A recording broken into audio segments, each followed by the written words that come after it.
ভোলার লালমোহন উপজেলায় মেঘনা নদীতে যাত্রীবাহী লঞ্চের ধাক্কায় মৎস্য বিভাগের অভিযানে থাকা একটি স্পিড বোট ডুবে গেছে।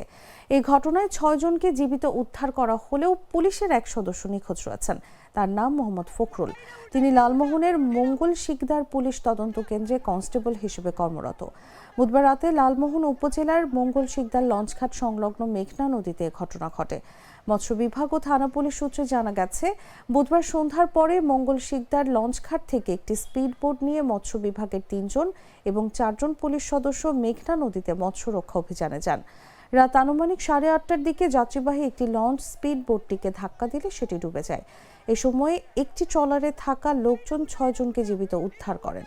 তবে পুলিশ সদস্য ফখরুলের খোঁজ মেলেনি। আহত কয়েকজনকে লালমোহন উপজেলা স্বাস্থ্য কমপ্লেক্সে চিকিৎসা দেওয়া হয়েছে।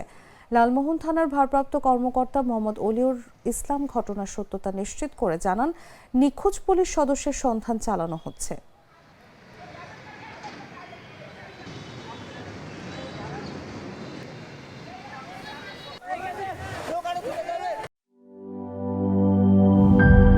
গ্লিটারের টুইন লেমন ও অ্যান্টিব্যাকটেরিয়াল ফর্মুলা বাসনকে চকচকে জীবাণুমুক্ত করে আমাদের দেয় গ্লিটার গ্যারান্টি।